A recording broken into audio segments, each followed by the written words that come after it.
नमस्कार my dear friends. खासकर आज बात करना चाहता हूँ मैं युवाओं से। ये वो युवा हैं भारत के जो कल के भारत का निर्माण करने जा रहे हैं। हमारा भारत जो विकसित भारत होने जा रहा है उसमें पूरी और पूरी शक्ति वो युवाओं की ही लगनी है। युवाओं को ही अग्रणी भूमिका निभानी है। युवाओं के हाथ में देश है। युवा ही इस राष्ट्र का निर्माता बनने वाला है। सिर्फ गौर इतना सा करना होगा कि कहीं उनमें से कुछ भटक तो नहीं रहे हैं, कहीं हम कुछ छोड़ तो नहीं जा रहे हैं, कहीं हमसे कुछ छूट तो नहीं रहा है। क्योंकि होता क्या है कि कभी कभी जो है हम एक दौड़ते दौड़ते जो है बहुत सारी चीज़ों को विस्मृत कर देते हैं, बहुत सारी चीज़ें भूलने लगते हैं या भूल जाते हैं या गलतियां हो जाती हैं।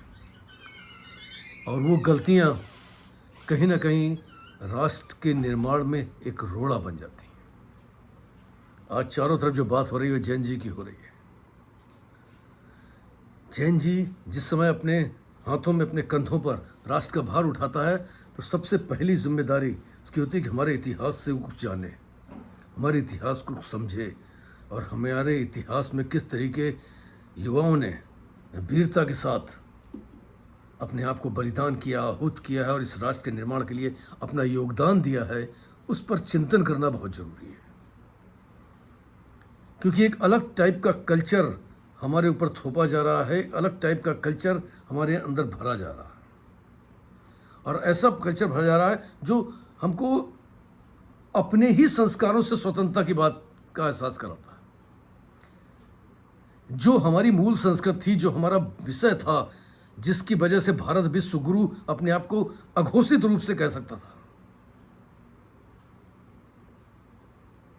जहां पे इतने देवताओं ने जन्म लिया, जहां पे इतने ऋषि मुनि महान लोग हुए, उन्होंने जो जीवन जीने की पद्धति दी, जो जीवन जीने की शैली दी, कहीं ना कहीं उस शैली से हम जो है विमुख होते जा रहे थे। और ये यूं ही नहीं हो रहा था, ये थोपा जा रहा था एक षड्यंत्र के साथ, एक साजिश के साथ, खासकर युवाओं में। और युवाओं में नहीं, उन छोटे पौधों में जो अभी अंकुरित हो रहे हैं, 12 साल, 13 साल, 14 साल, 15 साल, 16 साल के बच्चों में उनको संस्कार विहीन किया जा रहा है। क्योंकि कहा जाता है कि आपको किसी देश को अगर परास्त करना है तो सांस्कृतिक रूप से संस्कारों से उसको ख़त्म कर दीजिए, उनके संस्कार ख़त्म कर दीजिए, उनका मूल ख़त्म कर दीजिए, वो अपने आप नष्ट हो जाएगा।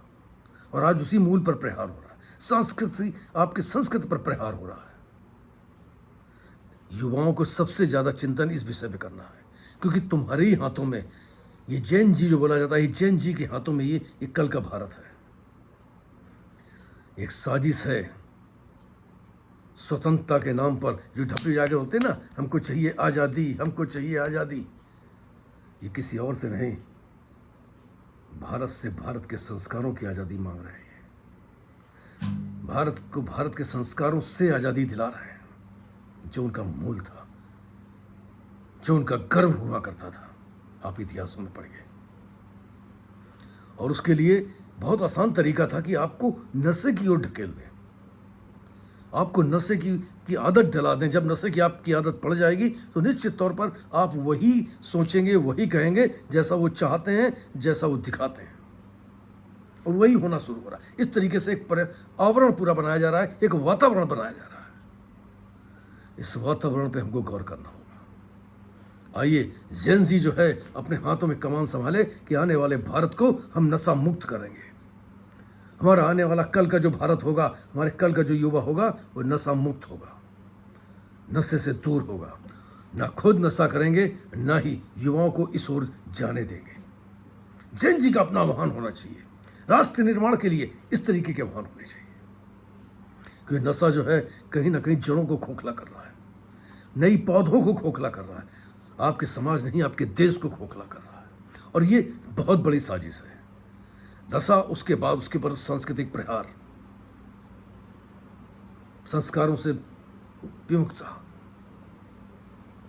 ये एक चेतावनी के रूप में इसको लेना चाहिए, समझना चाहिए। ये बहुत बड़ी चुनौती है। मैं आह्वान करना चाहता हूँ हाथ जोड़ करके हमारी आने वाली युवा पीढ़ी से, इस युवा पीढ़ी से, जैसे जैन जी का नाम दिया गया है, वो एक नशा मुक्त भारत की ओर अपना कदम बढ़ाए। निश्चित तौर पर उनकी ये पहल एक सार्थक पहल होगी और कल का युवा, कल का भारत नशा मुक्त होगा, संस्कारों से ओतप्रोत होगा। हमारा वो भारत, जो भारत जिसके लिए जाना जाता रहा है आदि अनादिकाल से, वो निखर करके सामने आ चुका होगा और निश्चित तौर पर भारत विश्व गुरु था, है और हमेशा रहेगा।